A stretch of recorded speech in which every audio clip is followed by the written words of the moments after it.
Welcome to CBJ in 30, day one of Development Camp 2015. Some of the newest Columbus Blue Jackets are on the ice today, and some that have been here before are out on the ice once again.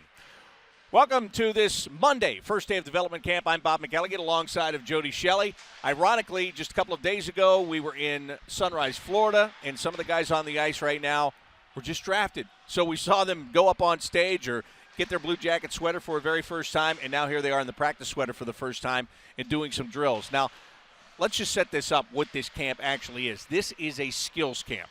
So this is where you'll see them doing a lot of drills, a lot of skating. The hockey stuff kind of comes on Thursday when they do the 3-on-3 tournament. But before that, it's all about just the skills to see what they've got. Yeah, and I like this setup here today. There's 3 stations on the ice. You've got a lot of skill work, as you said. There's skating skill. So you're getting to see the kids on their edges, compare them with some speed and some turns. There's some puck work, puck movement, and then the other end's kind of some fancy drills around some apparatuses. So I like to see that from these kids. We know nothing about a lot of these kids. We've seen them get drafted. We watched them walk up on stage. We've heard their name called. We've read a little bit about them. But to see them on the ice doing some things amongst each other, it's actually a really neat, it's kind of interactive in a way that you're seeing them go against each other in the skills part of it. It's kind of fun. The first thing that jumps out to me is the size of some of these kids. Big kids. And the Blue Jackets went heavy in size, it looks like, at the draft. We talked about the position when we were in Florida. Of the defensive position was taken care of right away with a couple big picks. But the size of these guys, Bob, jumps off the page for me. Yeah, no question about it. And one of the guys that the size does jump off the page immediately was Paul Bittner, who was taken as the first pick of the second round for the Blue Jackets. We talked about him coming from the Portland Winterhawks of the WHL. 6'4", this guy. He's a very big winger. He's got good hands. He was a teammate and a line mate of Oliver Bjorkstrand in Portland, but he really jumped out. Now, he was down at our end as the drill started here today, so it was very easy for us to see him. But as you said, Jody, with his size and just the way he moved, he jumped out. It looks comfortable on the ice, and he's comfortable with that big frame. First thing with me was his size, but the second thing was his hands. Soft hands, good with the puck. He was picked 38th overall, and that was the second round, but he was rated as high as 17th overall to go in the National Hockey League draft last weekend. So that, to me, seems like a pretty positive thing when you get a guy like that with size, hands. He played with an elite player in Bjorkstrand, one of the best, if not the best, junior amateur hockey players in North America last year, Bjorkstrand. And to keep up with a guy like that can play the game at a high pace with skill is impressive. So that's a big role for Bittner. Comes in here with some confidence after falling to the second round. I think the Blue Jackets have got a lot of upside with him. Let's talk about that for a minute, how it's not necessarily a negative that somebody falls from being ranked 17th to going 38th. For the Blue Jackets, they were ecstatic that he was there at number 38. But if your first inclination is to say, well, what's wrong with the guy that he should have gone in the 17 range and he dropped down to 38, there are a lot of reasons for why that stuff happens. Maybe teams have other needs. Maybe teams see something in your skating or just something about your game that they stay away from you that they don't like. But the Blue Jackets obviously liked everything, and they probably saw him more times than not because they were out there watching Oliver Bjorkstrand, who they already had drafted, and who has a chance to make this team, I would think, coming out of training camp in the fall. They were watching him a lot. So with Bittner on his line, they saw him quite a bit. Yeah, that's a great point. And you got to look at what the Blue Jackets wanted, and their need was defense. Everybody knows that they've got a lot of forwards up front. They went after their first 2 picks on defense, and there they are having a good time. Those 2 guys are teammates. That's got to be a good feeling for Bittner right off the top to have that guy that he's played with the last couple of years in Portland to be at the camp with him. Bjorkstrand, of course, was here last year. And in comes Bittner this year after being picked. It's got to be the first conversation he had with a friend or a former teammate was, hey, Bjorkstrand, guess what? We'll see you in a few days in Columbus, which is a great thing for those 2. I think the organization is thrilled to have a guy that they've seen all year fall to that second round spot, and that was the Blue Jackets' 3rd pick. So they identified what they wanted to go after in defense. They got 2 guys that they wanted to get, and then falls to them in Bittner, who was ranked 17th. That's got to be a good feeling. And different teams rank different players differently. Scouts are all over North America, all over the world looking at players. When they get excited about players that they're available, they take them. And I think the Blue Jackets in this situation did that themselves. The Jackets' second pick, Gabriel Carlson, he was ranked second in European skaters, second overall in European skaters. And so for Jarmo to jump up and his staff to get him in that position and then go get Bittner, we don't know, but we can just go off what we read and what they tell us and how excited the organization is. And when we talked to John Davidson, Jarmo Kekalainen about it, they were thrilled at this past weekend. And now to get them with previous prospects that are already in the organization and some free agent invites, this is a fun little camp for these guys. There's Karlsson right there taking off and taking the puck. And when we talked to him, I talked to him the other night on Friday after he got drafted, and he broke down his own game as saying, look, I'm a real stay-at-home defenseman. He's not the offensive guy. He's very responsible defensively. He can make that first pass out of the zone, but he takes pride in the way that he plays defense. And that's what I like about the two guys that they got in the first round. You get Zach Werenski, who is projected to be a very offensive defenseman. He's going to have a lot of flash in his game, is what the scouts think, as he develops and he gets into the NHL. Whereas on the other side, Karlsson may be the opposite kind of guy. Not a lot of flash, but a guy that's going to be there and is going to be very solid. And, Jody, you well know that's what you need. You need a combination of those two things. You need a guy that can run a power play, and a guy that can get the puck to the net and skate around and jump down as a forward sometimes. But if you're going to do that, you better have the stay-at-home guy that can be there to cover things up in case something goes wrong. Well, that's right, and we saw it this year with the Columbus Blue Jackets here all season. There's pairs, and defensemen play in pairs. And when you have Jack Johnson who can be that workhorse, who's going to play with him and be that stay-at-home shutdown guy when Jack Johnson jumps ahead? So a complement of player, and that's what good defensive pairs do. There's a guy that can take the rush knowing with confidence that behind him his defensive partner is there to take care of the house and stay home. You look at the Chicago Blackhawks and Duncan Keith and Seabrook. Those guys complement each other very well. They both want to score goals, but hey, Keith knows when he's gone, Seabrook is back there to hold the fort. I think that's a good feeling. So yeah, these players right now, they're raw. Their role is what? They haven't really specified what they are as far as their role as a player.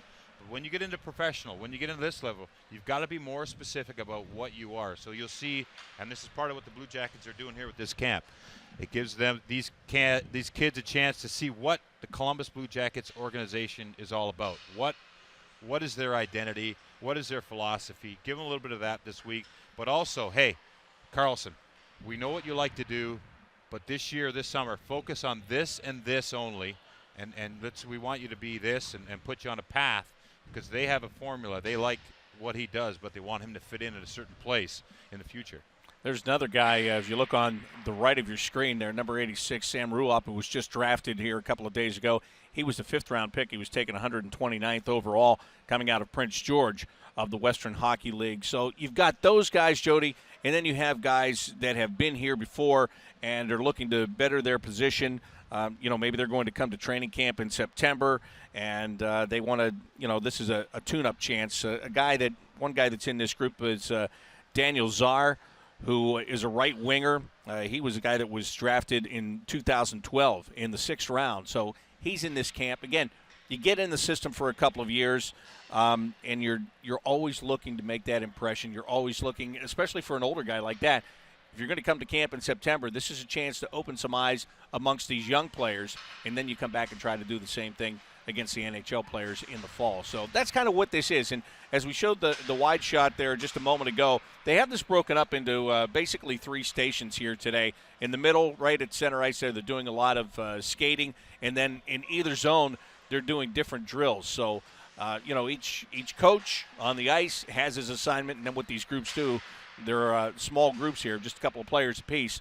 They will rotate through these stations and each do different things. I like this, what we're watching right now, this skating drill. It's kind of neat. It's all edge work, obviously. These are inside edge turns. So these kids here, and they're doing it forwards and backwards.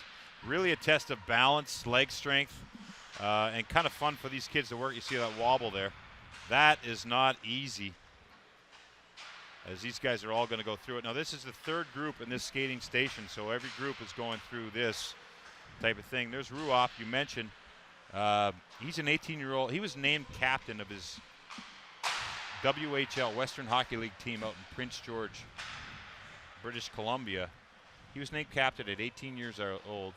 He was 129th pick for the Columbus Blue Jackets, and he just brings a good, honest, hard work identity. He's a kid that his coach, Mark Holick, said plays the game hard and doesn't cheat the game. So you like those guys, straight ahead, hard nose, captain. He's got leadership skills, and right now it's all potential. But he's a recent member of the Blue Jackets organization since the draft 3 days ago. Hey, something else, too, I should mention, as we look at this group, you see number 89 standing there, Kiefer Sherwood. He is a local kid out of New Albany. He was not drafted. He is a free agent invitee, which they are able to do. They're able to bring in college free agents and bring them to this camp and, have them come in. And so Kiefer Sherwood is one of those guys. His brother Cole actually has been invited, too. Kiefer plays in Youngstown of the USHL, and his brother Cole Sherwood had played for the Blue Jackets AAA under-18 program, so he is here. He is in the second group. They didn't let him skate in the same group here today, but that's another thing. They've got the whole roster is broken into two groups. One will be on the ice for about an hour and a half, and then they'll resurface, and the next group will come out for about an hour and a half, too. That Sherwood kid, there was a lot of talk about him from Eddie Ginger, who's head of the AAA program here in Columbus, and watched this kid come up. Potentially 6th, 7th round pick. Didn't happen, and I think the Blue Jackets immediately made the decision to have him here at training camp, or at this rookie camp, kind of make him feel welcome and get him to see what the organization in his hometown is all about. Well, we've got our first guest of the day here as Paul Castron joins us, and he's very heavy into the amateur scouting here and has been since this franchise began, quite frankly. And Paul, we just saw you in Florida a couple of days ago where you were involved in a lot of these kids that are out here on the ice today getting drafted. What's this like for you guys? We always talk about the scouts, how the draft is kind of the biggest day of the year. The draft is Christmas for the scouts, right? Because you have your list and you get to pick. Now when you see them out on the ice, how does it change? Well, it doesn't change. You're just happy to, get them into Columbus, see the city, see what we have to offer. And, we know these kids haven't been skating that hard. Some of them have probably been on the ice a little bit, but it's a orientation week for them. And but the main thing is what they do on the ice. Hey, Paul, I was wondering, I talked to you before the draft, casual conversation. You guys were excited, yet you didn't know what was going to happen. A lot of anticipation about the draft. Here we are 2 days after. How did you do? How was it for you personally? Did a lot of legwork in this draft. You got Bittner you pick up in the second round. We were just talking about him. Carlson you jumped up to get. And then Werenski first pick for the Blue Jackets this year. How does that work for you right now, sitting back where we are today? Well, we definitely got bigger in this draft. I know that. All these kids have great size, and we stress a lot, and right from the top of the organization down on character, and we think we got a lot of good character kids here, and bright future for all these kids, really, to be honest with you. And I just heard you talking about Sherwood there. Yarmo was working the phones trying to get that pick for him, but we're happy both of them are here. They're both good kids, and they're good prospects. They're gonna do well. Cole Sherwood is one of them. Kiefer's the other one. What's the story with Cole? Kiefer was the kid that could have been drafted this year? No, they were both draft eligible. Yeah. Oh, okay. Kiefer's 95 and Cole's 97, so they're both still draft eligible. First year for Cole, and they're both going to good colleges, and we'll see what happens. Well, now we'll have to follow. Now Kiefer's going to be a free agent, or Cole will still be eligible for 2 more years. Oh, okay. And then Kiefer, he's the one that's listed at 5'10", but he looks way bigger. They're both way bigger than they're listed by. I mean, I think one's 6'1", 190, and the other one's 5'11 and a half, 190. They're really. So don't go by the notes. No, I don't know where you got those notes. Up in the photocopy room, I just snagged them. Are you sure you guys aren't putting that on there so nobody else might get interested in them? I was just joking with the Ohio State guy. I said, how'd you let that guy get to Miami? Kiefer roofed about 4 shots in a row there. Did he? So, yeah. We were watching Bittner. This guy's got some hands and he's got some size. He does. I mean, we were really excited. We obviously had him high on our list. And, you never know who's going to fall in the draft. And he slid a little bit. And we were able to pick up a real skilled player with good size and skating in the second round. So that's a bonus, really. That's a bonus pick for us. Yeah, what about jumping up to get Carlson, though? Did you think about Bittner then, or was it? No, we actually, on our list, Carlson was ahead, and, we had 34, and I think we traded 34 and 68 to move up. And it was one of those things where is he going to be there at 34, or do we really want to get him now? And we really wanted to get him then, and we sacrificed a couple picks to get him, but he's a big kid. He really came on in the second half of the year. He played junior most of the year, and then got elevated to the elite league and showed he could play there and had a strong playoff for his club team. So a lot of good upside there, for sure. When you look at what everybody's writing or saying about the draft now, post-draft, when it comes to the defensemen, the way it was being ranked going in was Noah Hanifin was the number 1 defenseman available, Ivan Provorov the number 2, and Zach Werenski the 3rd. Werenski is the guy that you got. Provorov went to the Philadelphia Flyers, and Hanifin, of course, went to the Carolina Hurricanes. But now that it's over, a lot of the things that you read is, well, Werenski could wind up being the best one of those 3 when all is said and done. When you guys looked at him, what did you see, and what made him the guy that you wanted to get? Because I know you're trying to make a move, but I know you're also very happy with him. Well, I think as an organization, we wanted to address that position, and throughout the whole draft, but especially with the first pick, there were some great forwards in that mix too. But we just felt if we could get another number 1, number 2 defenseman on our team to go with Ryan Murray, when Ryan's healthy, that's what he's going to be. And Zach is already a strong kid. He's still only 17 years old, and he's 6'2", 210. You don't get that very often at 17 years old.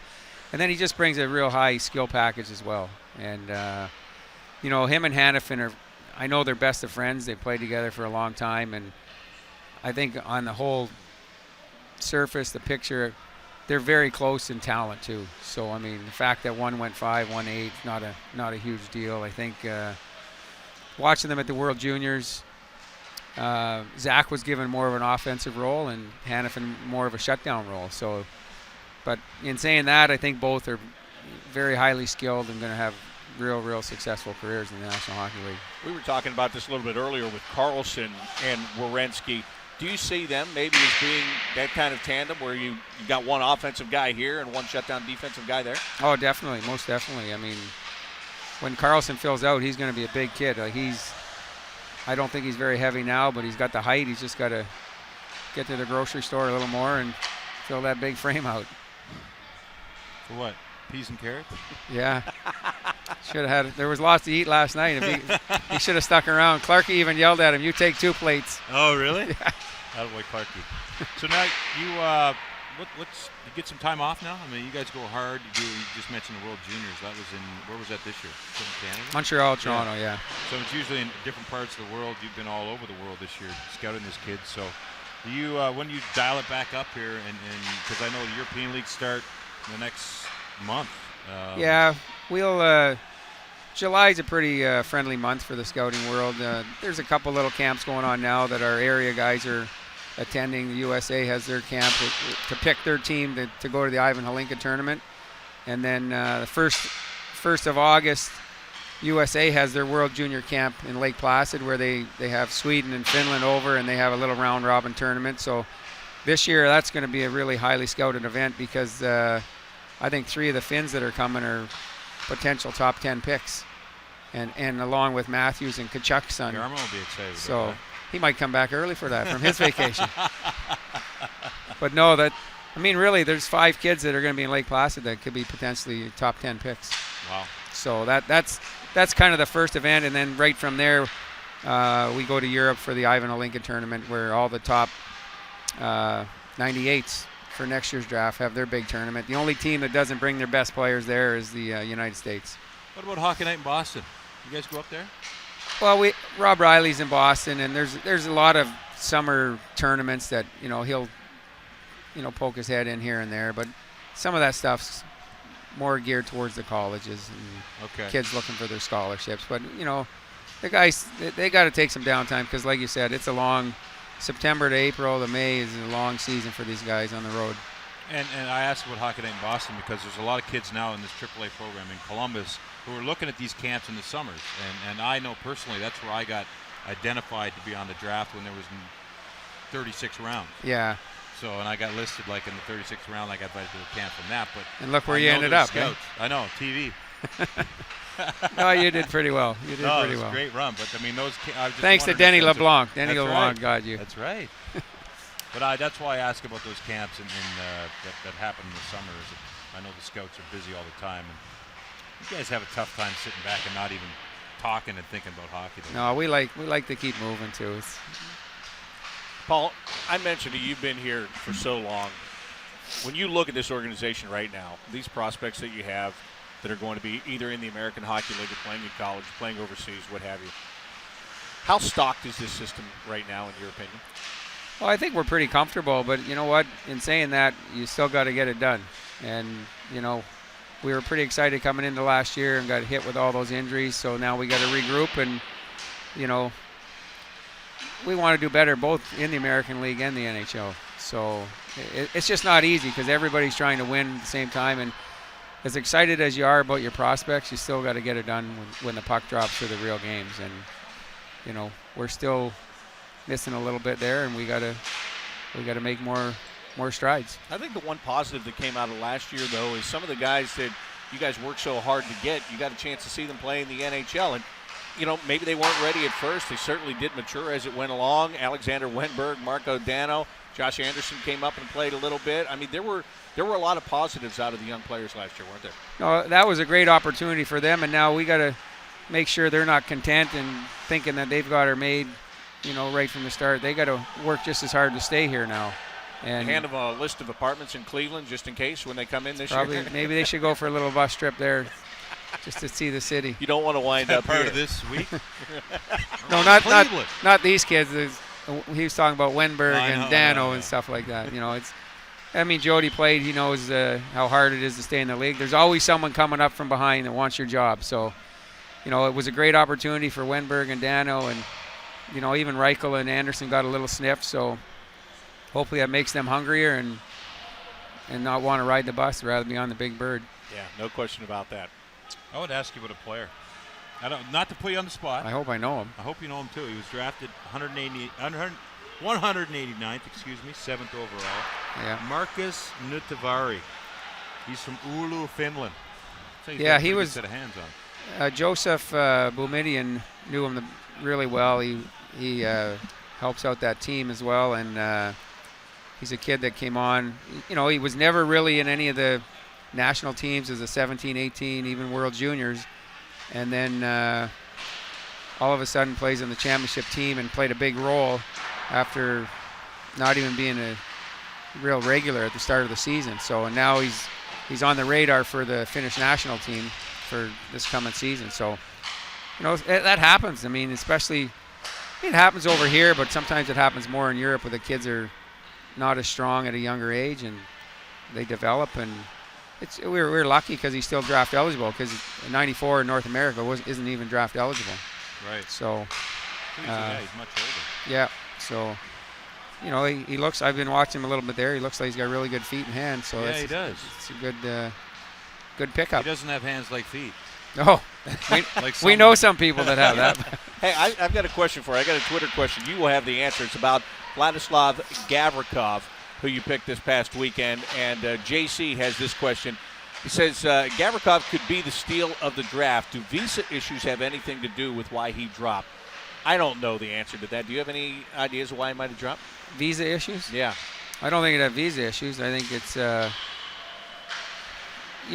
we actually had him on the radar last year. And, for whatever reason, guys are worried about the KHL and if they're ever going to get the Russian kids, and especially if you're taking a guy later and they're already playing in the men's league, making good money.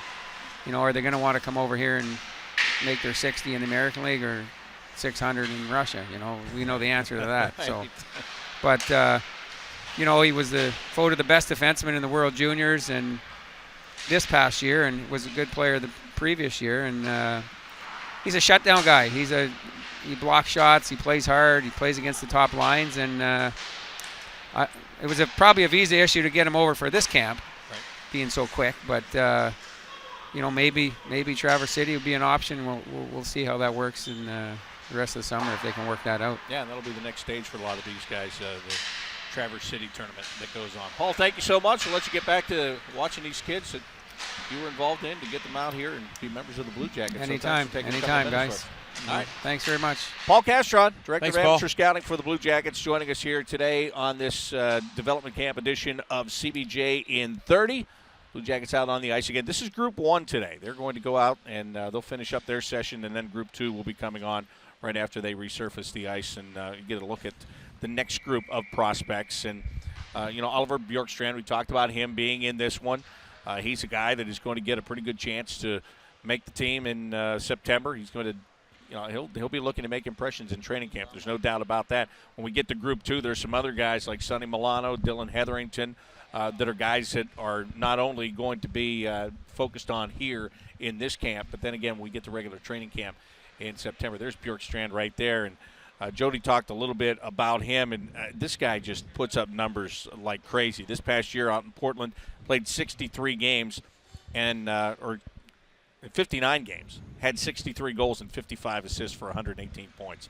I mean, there are a lot of people that are speaking very highly about this young man. And again, this is a tune-up for him. To me, I would think this would be somewhat of a relaxing camp for Oliver Bjorkstrand. First of all, been here, done that. He looks already relaxed. he knows the lay of the land. He should be one of the best guys in this camp because he's done it before and because of his prospects. But he'll be a little bit more nervous when September rolls around, wouldn't you think? I would say, but still young enough to be like, you know what, he's confident what he can do. He's proven himself at the amateur level and wants to come here and make an impression. But I wouldn't say he'd be nervous. I'd say he'd be more on his toes. Yeah, right. This might be more of a relaxed atmosphere for him, that's for sure. Speaking of relaxed atmosphere, we have another guest. He's taking off his toque to join us this morning. Yeah, I'd like to keep it on, to be honest with you. Go ahead. Yeah, you can leave your hat on if you want to. Put it over the top. Yeah, put it over that. Put it right top over that. Jarmo Kekalainen, Blue Jackets general manager, joining us here. And what is this like for you? I mean, you came from a scouting background. You spent a lot of time on all those roads in the middle of nowhere throughout your career, looking for kids like the ones that are on the ice here today. Now as a general manager, what does day one of development camp mean to you? It's exciting. It's exciting to get these guys in our gear and see them on the ice here up close. And now that I haven't seen a lot of these guys play or have seen them play maybe a couple times, it's going to be great to get to know them a little bit better. We were just talking about Oliver Bjorkstrand to use as an example. A guy like him who has been here before and is going to get a chance to come back in September and try to make your team coming out of training camp. For those kind of players, what is this camp about for an experienced player like that? Is it a tune-up for September? I don't know if I'd call it a tune-up. I think the tune-up will start in August with the skating with our guys here and getting closer to the training camp, and the Traverse City will be the real tune-up. But I think this is a great learning experience, even for the guys that have been here before. There's a new program. Bill Zito and Chris Clark have put together a great program again for these guys. Something new to learn every year. Something new to learn about how to be a pro, how to get to the NHL level, how to be an NHL player. So it'll be an exciting and interesting week for those guys. Jarmo, we're 2 days after the draft ended. You guys did a lot of work. Your scouts did a lot of work preparing for it. All accounts sounds like you guys are excited about what you have coming out of that draft. Is that pretty accurate? Yeah, but I think if you ask 30 teams, everybody's excited right after the draft, and then ask me in 3 to 5 years if it's going to be a success or not. But I think this year's draft felt to us like we got the players that we wanted, and we had slotted in different rounds. Sometimes you get to the third or fourth round, and a couple picks before your pick's going to come, somebody else takes them, and then you kind of feel a little disappointed in what you're getting at your turn. Yeah, I've had a couple of those happen where just one pick before the guy gets snagged. That's got to be the worst. Yeah, but you got your list, so you just cross over the name and you go for the next. But when you're excited to see somebody who's a little higher on your list, and there's that one guy still left in your higher group, and he's still there, and then he gets snagged just before your pick, and you have to move a little bit lower on your list. That's a little bit disappointing, But in this year's draft, we felt like there's always that one guy left, and we still got him in the second. We still got him in the third. So it felt good, and the scouts were excited, so that's the main thing. And those guys know the players the best. So when they're excited about getting guys in certain areas and feel like we got a lot of value there, that makes us excited. Yeah, there was a couple times we watched you on the draft floor. It was Doug Wilson. The San Jose Sharks were right around the Blue Jackets. It was either right after your pick or just before, I think. And we could see you get up, and I guess maybe that had a little bit to do with that situation. Well, I don't know, but is that kind of what happens? Is like, I want to make sure that we're going in the right direction. You're not going to take our guy. Those discussions happen? No, it was more like after our 8th pick, I was trying to get another first-round pick and see if we could use some of those three second-round picks to move and get another first-round pick. If we could have gotten 8th and 10th, we could have really gotten a couple of players that were very high on our list, and it was so loud in there that when you were on the phone, it seemed like you couldn't hear what the other person was so saying. you can call the And tables. Yeah, you can call the table. So Doug Wilson's right next to me, so might as well get up and just talk to him right there rather than trying to hear him on We the were phone. watching like a hawk. I did the same thing with Ray Shero there we saw before. that. Yeah, what was going on with Ray You were Shero? You were whispering. there with a couple of times with him. We thought Well, maybe I dinner got reservations. a but- long history with Ray Shero, so we discussed a little strategy. He was gonna he had the 6th pick, and then we had the 8th pick, and so that remains between us. taking but, care of each other. Yeah. yeah. Making That's sure. good. What about this Bittner kid? Because he was ranked high with Central Scouting, and you guys picked him up at 38. He looks like a big kid. Looks like he's got some good hands. Yeah, well, that was a guy, perfect example of the value that we thought we got. We got high value at 38. We had him in our priority 1 group, which only had 21 players in it, and so when we call it the priority 1, it means that we would view him as a valuable first-round pick if we had, let's say, pick in the 20s or something, and we still got him in the 2nd round, so we feel that we got very good value there. Yeah, and I'm sure it helps that he played with Bjorkstrand too, so your scouts saw him a lot. And, hey, who knows? If it works out for him, maybe those two could be line mates someday again. Yeah, who knows? Hey, that's how I got to see him a few times. I went to see Oliver this year just to make sure that I saw him, and he had a great year this year, obviously, and I saw him I think three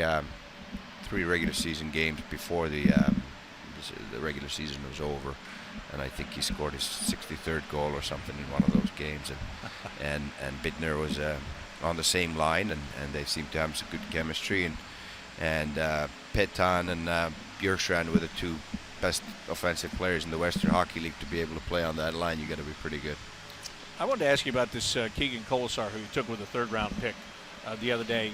All the reports on him are he's got good hands, he can skate, but he's also got a bit of an edge, which I know Jody likes a lot. Yeah, he's a big dude. I saw him at the combine too, and doing some testing, and he's an impressive kid. He can really hit hard, and he's got a very strong body on him. So it's interesting to see him grow here, but he can also play and put the puck in the net. So we'll see. It's all about development. That's why we have this camp here, and we're going to be patient and see where it goes. But he's got a lot of potential. And that really is today's 4th-line guy in the National Hockey League, isn't it? I mean, you've got to have toughness, you got to be able to skate, and you got to have some hands. You got to be able to score, because it's not just about fighting 3 times a game anymore. Yeah, and we think that he can play higher in the lineup too. That he has that kind of potential, because he can put the puck in the net, but he's got size and can skate, and he's a very aggressive forechecker and good body checker. How about the Sherwood kids, local kids that are here at camp? I know there was talk of you trying to get up and get them in the draft. They didn't get selected. You get to bring them to camp, but they're not your property. Is that just kind of just to keep an eye on them, or just to let them know that you're interested, or how does something like that work? Well, we're always keeping an eye on the local talent. Obviously, that's important for us too. And now that they went through the draft, this was a great way to get to know them a little bit better in this development camp. They sound excited. We're excited about it. And what I saw there in the first group, they were handling it very well there. And we'll see the other brother in the next one. You got a couple Finns in this draft. We just had Paul Castron on, and he was talking about next year's draft, possibly 3 Finns available in the first 5 picks. And I said, well, Jarmo was probably pretty excited about that. Yeah, I'm hoping with the way that I saw those guys play this year as an underage players, that we have no chance of getting him. That means that we're way higher. Well, you in got the to make a first big round trade and we make the to playoffs. get up there. No, but they're top prospects with the way it looks like, especially the big forward there. So hopefully we had no chance of getting him. Say, speaking of big trade, at the draft, you did make the move into the end of the first round there to get Carlson, but there's still unfinished business for you coming up here in the summer. Unrestricted free agency starts on Wednesday. You could still make a deal. How are you looking at your team right now, and what you'd like to tweak between now and the start of the season in October? Well, we've identified guys that we think that would be a perfect fit with us, whether it's through a trade or free agency. And obviously with a trade, there's a price to pay.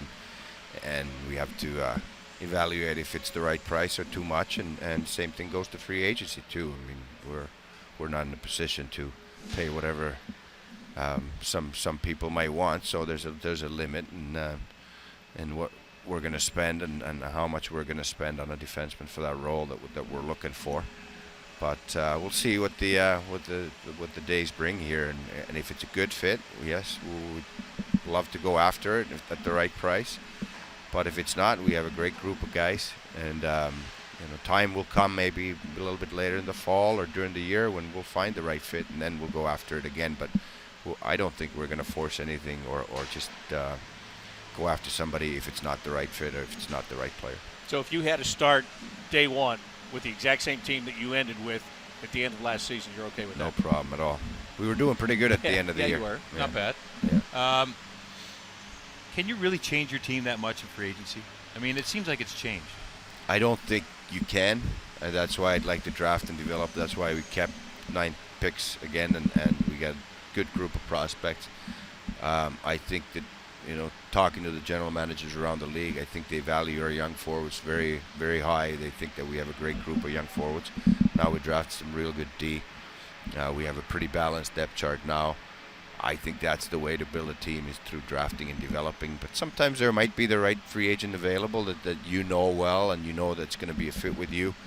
But I don't think too many teams have been successful in building through free agency, and there's a really high price to pay too. So I think we're going to stick to our philosophy with drafting and developing, and if there's a right fit, the right time, and of course we can look through the free agency as well. Do you believe, an example this weekend, Robin Leonard goes back to Tim Murray. He's got a familiar situation. We had discussed, does that really work, giving a guy a second chance? I guess in this instance, you just mentioned if you know a guy really well. Is that a familiar thing for you? As you've known a player, you maybe need some time to grow up, you bring him back, you know what you're getting in that position? Yeah, when we evaluate players and we scout them, we think we know them, and then you get them to your own team, and there's a lot of surprises too, when you get to know the person and what type of teammate he is. This is not an exact science, but when you have a history with a player that you know basically inside out, having spent years with him in the same organization, you know the personality, you know the work ethic, you know the living habits off the ice and all those things. So there's a lot less risk that way when you know the guy inside out. So yeah, I believe in that kind of approach. If there's the right player available that you know inside out, yeah, it's a little bit safer to go after a player like that than going after a player in free agency that you know through evaluating, watching, and scouting, but not personally as well. They changed the rules a couple of years ago where you're in that open period right now where you're allowed to talk to guys. You're allowed to bring them in if you want to, let them look around your city before the signing period. Have you had discussions? Is anybody coming in? We've had some discussions, and we'll see if somebody needs to visit our city too. A lot of the guys are pretty familiar with the places in the NHL, and don't seem like there's so much of that, bringing in guys and whining and dining type of stuff going on anymore. It's more about knowing the organization, the depth chart, the people that run the organization in the city, and those things. So I don't know. We'll see. If the player feels like he needs to come here and we're very interested, of course we're going to bring him here. Well, we appreciate this. Thank you very much. Yeah, we do. We know you're going to be a busy guy here. These When's next your couple of break? days. Yeah, I was just thinking that too. Well, we'll see. We'll see how it August? goes here. I'd like to think that I might get a little bit downtime in July too, and that's my wish here. But it all depends on how we get things done here with the Blue Jackets. Yeah, this is an exciting time. Free agency, you got the draft behind you. I know the town is excited. It's the off-season. It's already been a long off-season for the Columbus Blue Jackets and the players. You keep an eye on some of the players now, where they're working out, what they're doing, what their mindset is here as we head into July, your current team roster from last year? Yeah, all the time. And obviously our mindset is that we're going to have a lot shorter off-season next year. So I think guys are working hard. They're on the program, and they're, again, I'm going to say this again, that we have a young group that we feel that is going to get better from just growing and developing from inside. Our young guys are going to get better. They're going to get stronger, faster, 1 year of experience more under their belt. So I think there should be big improvement from that. And again, there's going to be great competition on the forward side, which is going to it should drive the more experienced guys as well, because nobody wants to lose their job in this league. It's a privilege to play in the National Hockey League, but there's some good young players pushing for those jobs. So everybody's got to be alert and making sure that they're taking care of themselves and developing in this off season, whether you're young or a little bit more experienced. Are you comfortable if you have to put a player with a one-way contract in the American Hockey League? Well, I don't know if you want to do that too much, but it seems to be a growing trend in the National Hockey League that if you really want to have good depth, you're going to have to sign a couple of those guys, more experienced guys that you know that you're going to get few games from, and they might not make your team, but they're down there, and you know that, especially on defense or center position, they can come up and play 10 to 20 games if you have a lot of injuries like we did last year. What about guys like Wenberg and Dano who performed so well last year? Paul Castron was just on with us, and he said we've got to make sure that those guys don't think that they have it made. How do you do that with those young players? Paul is absolutely right, and we've had some meetings and phone calls to make sure that they know that we're watching, we're evaluating them in the off season too, and Dano's here now, and Wenberg visited, and you got to earn your spot again. That's for sure. There's nothing's going to be given for young players or more experienced players. There's going to be a lot of competition, and you better be ready. I hated the draft and free agency when I was on a team, because you're looking at positional, and then they pick someone that's similar to your position. You're like, what are they doing? And I never relaxed in the summer. It's like always like kept you working though, right? Always working, and that's a good thing you guys got going. Maybe you should have him make the phone calls for you. Yeah, I could do that. Yeah. I can go to Sweden and what is it? Czech? We got a couple of Finns now Slovak. too. So Finns, I got to make it over to Finland. Jody played in Finland, so he's got That's right. to I get got back some in the great summer. stories. That's where he Tell got those the young hands, Finns. right? Yeah, exactly. What hands? Yeah, right. Jarmo, thank you so much. Yeah, thanks, we Jarmo. appreciate My it. pleasure. That's Jarmo Kekalainen, who's Blue Jackets general manager, joining us here. Day one of development camp. They've resurfaced the ice, and Group 2 is going to be coming out here in just a couple of minutes. And that's good. He is going to be a busy guy this week, huh? I mean, What do you think? Yeah. I think that he's been really busy. Hi, Brian. Yep. We should get Brian on. Brian Ellis with Nationwide Realty. Talk about the area. He's a big fan. Obviously, they're invested in the team as their 30% ownership. And it's funny, those guys, that they're so geeked up about everything to do with the team. And that's part of this ownership, is that the draft picks they want to know about, the free agents, and you can see he's got a relationship with Jarmo and the coaches. So good to have ownership like that in this community. Yeah, no question about it. And especially ownership that helps make sure that this continues to grow and grow and grow around this area too, right? Yeah, well, we'll talk about grow and grow and grow. They're the reason why we have Nationwide Arena, the Arena District, and then all these buildings and the baseball field around us. So pretty proud of this whole area. I think we all are here in Columbus, Ohio. All right, what are you going to be watching the rest of the day here? What's on? Oh, you mean here? Yeah, here. Well, I don't know. I haven't watched anything. I see that Sonny Milano is out there, and he's been working out in town. He's out there on the ice now to come out here with the goalie coach. To me, is kind of what we were just talking about with Jarmo, with the Wenbergs and the Danos trying to hang on to your spot. You know, he to me is a guy too that has got to, he's got to be really hungry this year, because he could have a chance to make this club, but you don't. The last thing you want him is thinking that he is going to be on this club, right? Yeah, there's something about having the players work out here and get comfortable in the National Hockey League room that kind of bothers me. You know what I mean? Like, how comfortable is he here this summer? He's using the facilities. He's relaxed. He's very familiar with it. And he's got to be careful personally not to get too comfortable with that, and the cachet can't get too high, because when the veterans walk in August and September, it's going to be a rude awakening. And I say that because I've been in the locker room as an 18, 19-year-old in the off season, and you're like, oh, this hot tub, and I got the towels, and I got, the trainers are fully catering to everything I do. And then all of a sudden you walk in one day and you're like, oh, veteran, some older veteran guy is looking at you being like, and then you feel like, what am I doing? I shouldn't be here at this time. I've got to watch what I do. So it's interesting to be here. You're fun. You feel like you are a real Blue Jacket or real NHL player at this time. but there's a long road to go through. So you got to be careful with these young guys. They've got to stay on track because there's guys working harder than you. This was my mindset. Guys are working harder than you all over the world trying to be a part of this team. Yeah, and if you're not careful, they'll be a part of the team and you won't. Exactly. Right? Well, you know, because, I mean, you worked your way up in the minors. You cannot get stale. You've got to wake up every day and move the needle. And sometimes when you're in that atmosphere, if you went and worked in the off season in the biggest radio station and got treated like you were at the top level, you might dip a little, and you probably wouldn't. But you just have to worry about it a little bit. Yeah. So you're right. That's a challenge. That's a mental challenge. It's hard, and for a guy. the only way to learn it is to go through it. So Sonny Milano in that process right now. This group that's coming on the ice is going to be out here until 12:30 today. All of these sessions are open to the public here at the Ohio Health Ice House, so you can feel free to come in at any time. Admission is free. You can pay at the door. Right? That's exactly right. So come down, watch them skate. Our schedule for the rest of the week looks like this.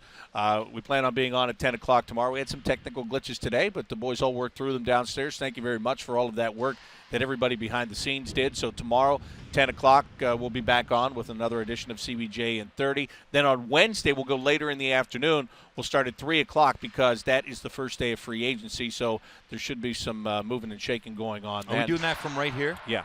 Okay. We're gonna do it free agency from here. right here. And then on Thursday, it's going to tomorrow we're going to be, or Thursday rather, we're going to be here at 4:30 for the Prospects 3-on-3 tournament that they're going to do. Whatever you tell me, Bob. Yeah, so I think it's 3-on-3. Anyway, they're going to do that on Thursday. Thursday. Is it 3-on-3 or 4-on-4? I don't know, 3-on-3, 4-on-4. They're going to be playing. Come here to find out, or tune in, and we'll let you know. They're going to be playing something that resembles a real game here in the on schedule. Thursday. It's in my notes. It's in my notes. We just got back from Florida. We don't even know where we are. We've been freezing the last 2 days, right. for crying out loud. So I know. It's a rough life. That's what you're thinking, right? It's a rough life these guys have. They do no work, then they go to Florida, they come back and they complain they don't know what's going on. But Yeah, no. well, that is what we do. But it's an exciting time It in is. the National Hockey League. We were very fortunate to go to Florida, and the hotel we stayed in, it felt like the center of the hockey universe. Then we went to another hotel to meet up with a friend of ours, and he was just down the road, Brian Boucher, in that hotel. And there's another whole contingent of the National Hockey League. We saw John Cooper at the restaurant there. We saw all kinds of different faces. So the NHL had taken over South Florida, and we were lucky to be there, part of that atmosphere, because it really gives you a buzz. A lot of great conversations. I think we shared them all, or most of them, with people during the draft, and a lot of good conversations. There was huge talk about moving up to that third pick with the Blue Jackets. It didn't happen. Just had a great conversation with Jarmo, and you can see that he's kind of at peace with where they're at and what they did and how hard they've worked. And I love how calculated they are. Mm-hmm. I've always been a fan of this organization. I got traded from here in 2008, and you leave and you look back and you think, what are they doing? What is it? What's the plan? What's their identity? When you sit here with Jarmo today after the 2015 draft, you get a real sense that they've got a game plan. They're proud of their young youth. They're on display here. And they're really looking forward to camp because competition has arrived, and that is such a healthy thing. Not for the individuals, it's stressful, it's brutal. But for the organization, it couldn't be healthier. I absolutely agree with you. Before we leave, I have some Twitter questions I wanted to throw out there. And let's answer these. At Bobby Mac Sports on Twitter is where you can find me. Beardkin says, who's your dark horse to impress the most in this year's development camp? Here's the thing with this question for me is, impressing in the development camp, how do you impress? Well, there's one guy, maybe Zach Werenski, the 8th overall pick, is on the ice here. Because, as we talked about, it's just skating drills and those kind of things. We were obviously impressed with Paul Bittner. We talked about him almost all morning today, just because he showed up and he's big and he can shoot and skate. Right? So maybe, but I don't know. I don't go into this thing looking at a dark horse. What I go in and I watch at this camp is – guys, there are guys that stand out over other guys, but then I make a note of those that come back in September and see how they perform when they're with the big boys, because that's what I really like to see. Hey, this guy might be dominant at development camp, and now he comes back in September, and oh boy, when you put him in with NHL players, you can see how much work he has to do. But there's kids here that this is their only chance to make an impression. I mean, this is really, it's got to be some kind of impression. I go back to you only have one chance to make a first impression, and I think that's true. These guys, the guys that are watching, the scouts, crave hockey.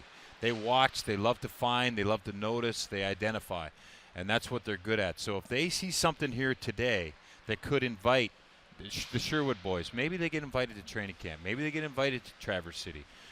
This is a camp for the guys like Bjorkstrand and them to come in and get familiar. But there's also got to be little steps. I couldn't agree with you more about training camp. It's going to be hard to get noticed in that training camp on day one when there's 60 people here and it's the big boys are in town. But it's a great measurement to see how they come in, they get rocked on their heels, and then how do they adapt and how long can they stay.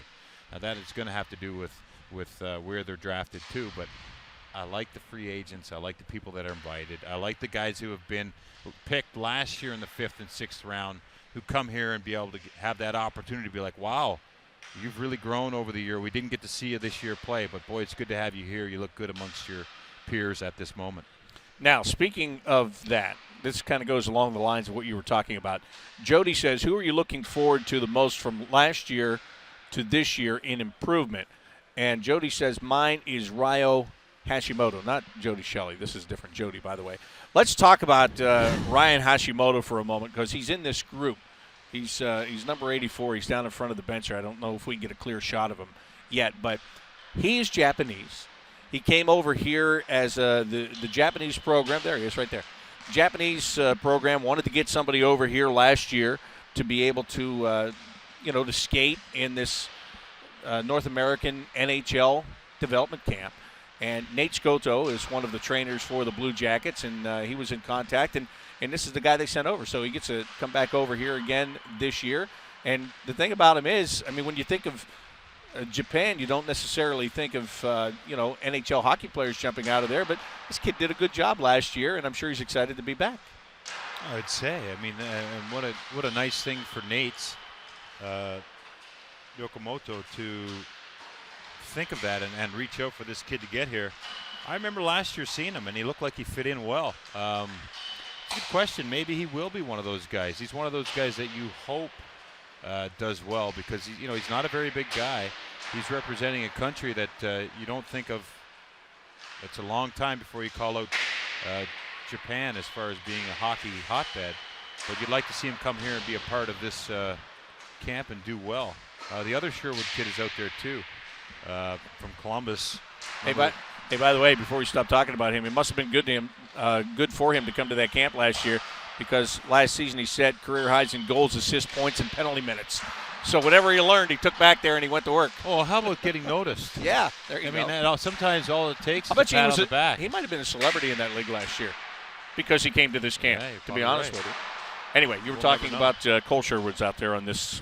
Cole, number 88, New Albany, Ohio, played for the AAA Blue Jackets last year as a U18 team. We had a lot of success. We're ranked high in the nation for a lot of the year.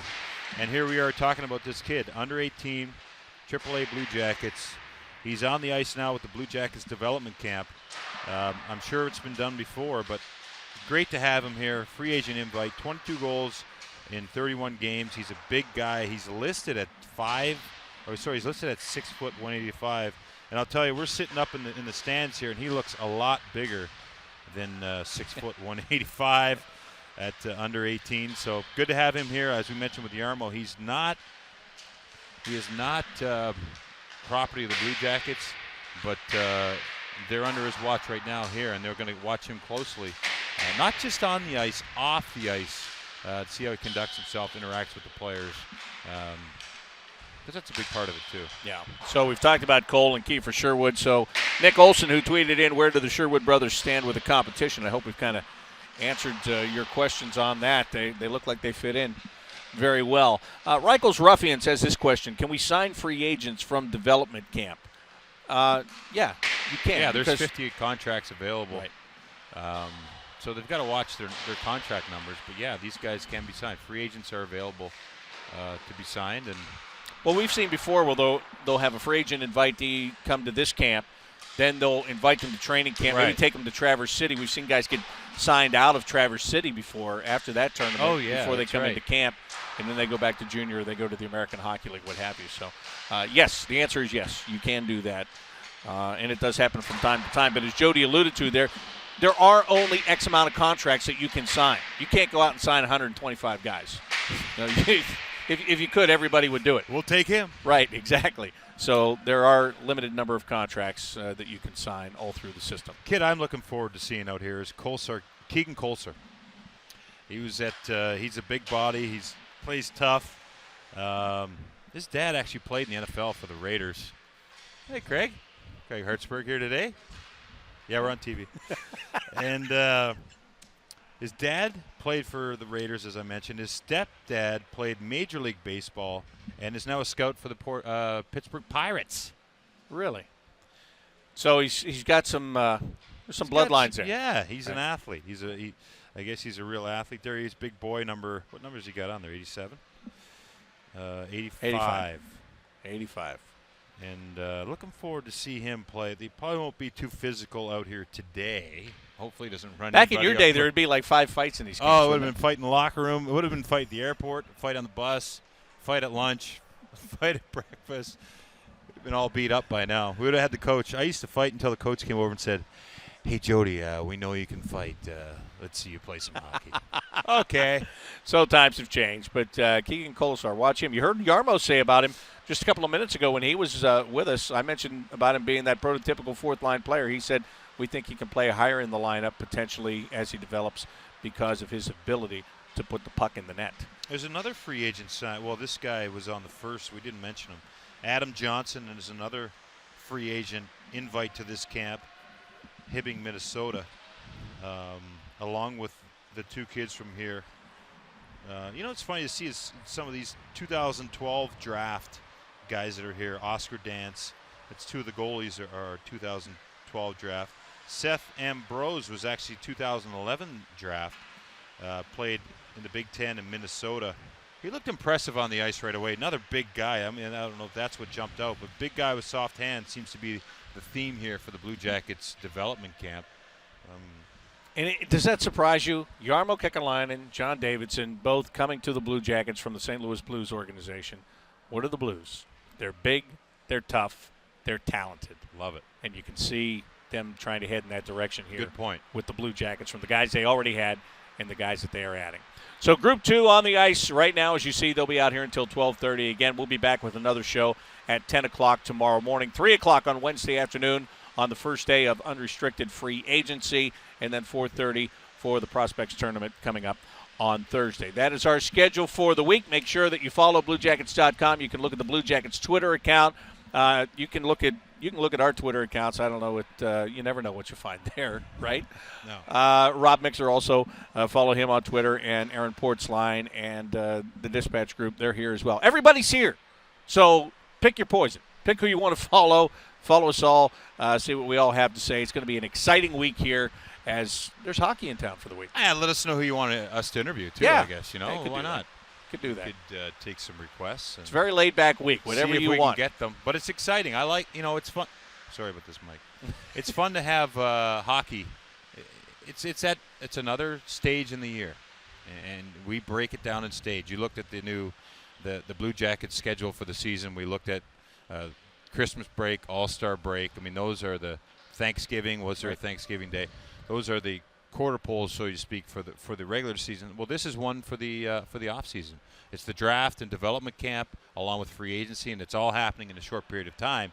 But this is right in the middle of it, and this is fun.